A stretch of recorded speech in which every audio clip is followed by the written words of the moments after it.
Vivre FM Podcast. Bonjour Julien Mouchet. Oui, bonjour, bonjour Thierry. Très heureux de vous rejoindre sur la ligne. Alors vous travaillez pour à ce qu'on appelle un AssureTech. Alors vous êtes son fondateur. Ça s'appelle Coverse. Alors vous proposez de perturber un peu ce que c'est que l'assurance santé. Et expliquez-nous un peu qu'est-ce que ça veut dire perturber l'assurance santé, parce que on parle de disruption, mais à la radio on essaie de parler français, monsieur. Alors parlons français, parlons bien. Effectivement. Le besoin, on s'en est rendu compte avec mon associé Kim quand on a créé l'entreprise en 2016, c'est qu'un nombre grandissant de personnes n'ont pas accès à la santé pour deux raisons convergentes. La première, c'est qu'ils ne peuvent plus acheter des contrats de complémentaire santé dans des bonnes conditions et donc ils ne peuvent plus vraiment financer leurs soins à travers une complémentaire santé qu'ils n'ont plus. Et l'autre facteur aggravant, c'est que quand bien même on puisse financer ces soins, est-ce qu'il y a encore un médecin dans la salle? Donc on propose de rebattre les cartes de tout ça en disant que le premier élément, s'il n'est plus possible de vraiment pouvoir acheter une mutuelle satisfaisante en termes de cotisation et en termes d'indemnisation, en termes de remboursement des frais de santé, alors il faut revenir à la base de l'assurance, c'est-à-dire mutualiser le plus grand nombre des personnes entre elles. Ça marche, ça fait 4 ans qu'on a mis ça en place, on a des assureurs partenaires qui nous ont accompagnés sur ce projet, et ce que l'on peut affirmer et que l'on a mesuré depuis 4 ans avec nos outils d'IA et d'analyse sémantique, ce que l'on affirme, c'est que travailler avec ces éléments de mutualisation forts, fondamentaux, ça permet aux personnes d'avoir des cotisations en moyenne moins chères, en moyenne de 20%, avec des capacités de remboursement augmentées de façon très significative et avec un contrat qui, pour l'assureur, est rentable et excédentaire. Alors Julien Mouchet, vous avez évoqué de ce renoncement à se soigner. Ça touche à peu près combien de pourcentage des Français ? Officiellement, c'est 5%. On constate que c'est plus proche de 10%. D'accord, mais le nombre de Français qui un jour a renoncé à se soigner, lui, parfois juste sur un acte, est assez important.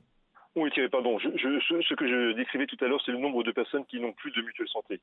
Ce que vous évoquez, c'est qu'effectivement, il y a 63% des Français qui avouent avoir renoncé à se soigner pour des raisons financières. Oui, et on le voit aujourd'hui, on a des cas comme ça qui ont été révélés, c'est-à-dire que quand vous arrivez pour, par exemple, la Covid-19, si vous n'avez pas une bonne mutuelle, il y a des gens qui se sont retrouvés parfois avec des parents décédés et une facture assez salée.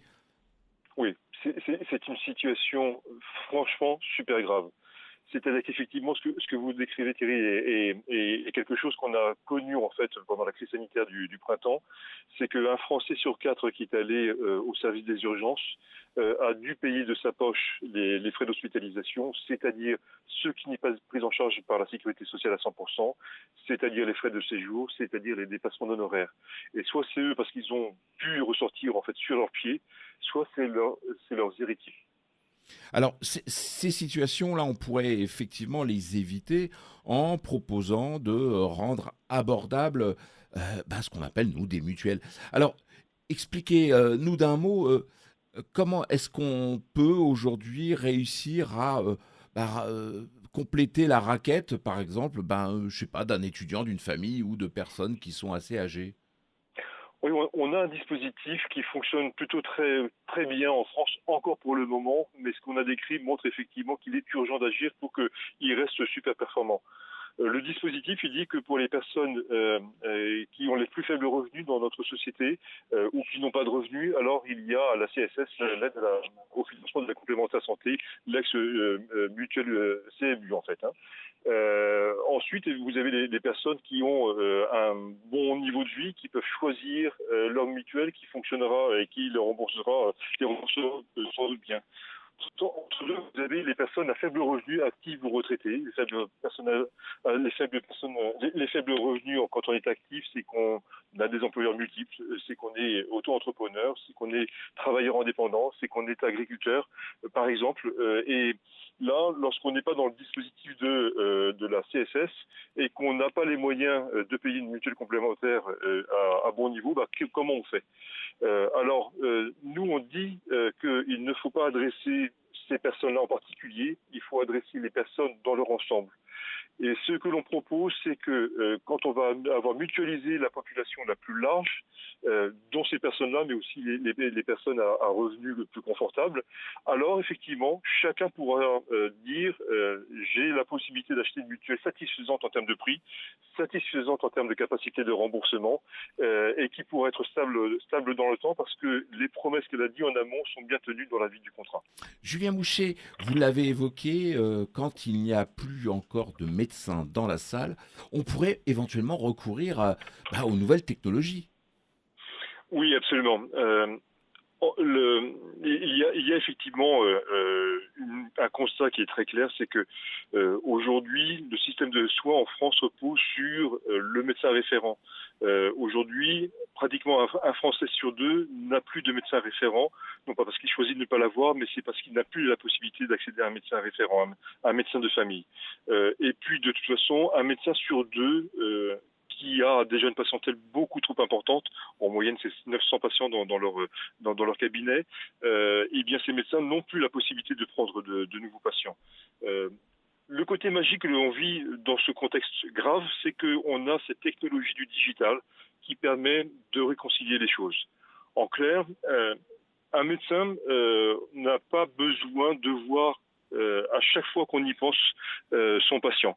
Mais par contre, à chaque fois qu'on y pense, le patient peut être en relation avec lui à travers la e-santé. Donc, ce que nous proposons chez Covers, Covers c'est K-O-V-E-R-S, ce que nous proposons chez Covers, c'est de dire on va utiliser trois outils qui permettent d'accéder au médecin quand il le faut.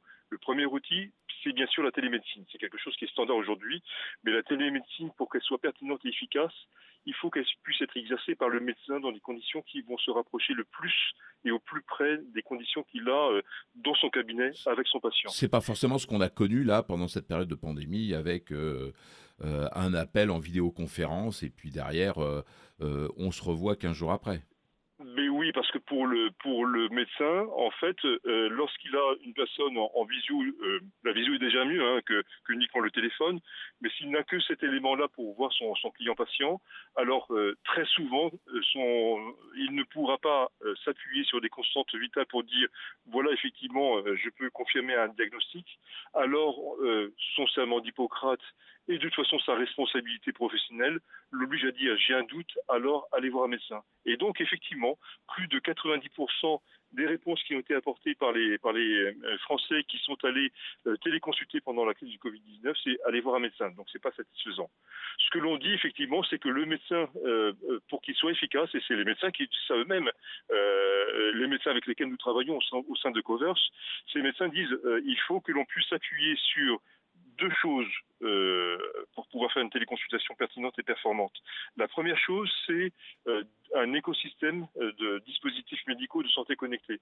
Ça fait plus de 15 ans que les entreprises, et notamment des entreprises françaises, ont développé des outils absolument formidables Donc ça c'est pour pour la cela. collecte de tout ce qu'on appelle des constantes de santé. Exactement, c'est-à-dire en fait aujourd'hui nous on met à disposition des professionnels de santé et de nos assurés bénéficiaires, on met à leur disposition un écosystème de 12 dispositifs médicaux de santé connectés et qui permettent en fait aux médecins en s'appuyant sur une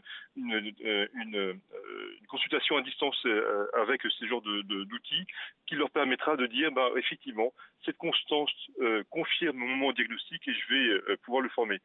Et Et le deuxième élément, donc, il a aussi pardon. donc c'est ça, la collecte massive de ces données va servir à augmenter les compétences des médecins, c'est ça? Exactement. Et pour collecter ces données de façon massive, le médecin va pouvoir s'appuyer sur le médecin virtuel. Et le médecin virtuel créé par le docteur Loïc Etienne et avec qui nous sommes en partenariat très proche, nous dit depuis 30 ans, ben voilà, je vais demander à 300 ou 400 de mes confrères médecins urgentistes et médecins généralistes, votre patient vous dit j'ai cette plainte, j'ai ce bobo, j'ai ce symptôme, quelles sont les questions que vous allez lui poser pour aboutir à quel diagnostic? Et du coup, lorsque vous liez ces 300 ou 400 cerveaux de médecins ensemble et que vous leur permettez d'accéder aux données de la santé connectée, alors le médecin à distance a toute probabilité pour avoir un diagnostic fiable et même de façon mesurée dans les études cliniques a mené le docteur Loïc Etienne, plus fiable de 10 points. En fait, la fiabilité est au-delà de 85% lorsqu'on fait un diagnostic avec une EA médicale par rapport à tous ceux dans son cabinet qui est de l'ordre de 75%. La santé connectée, le préventif plutôt que le curatif. Merci Julien Mouchet de la société Covers, vous l'avez dit avec un K, K-O-V-E-R-S. Et donc vous nous proposez d'aller découvrir une autre façon de profiter d'une mutuelle de santé moderne et puis avec des outils qui sont dans notre époque. Merci beaucoup. Merci beaucoup Thierry, j'étais vraiment réjoui de pouvoir présenter Covers à votre antenne. À très bientôt. Merci Thierry, à demain avec un autre invité.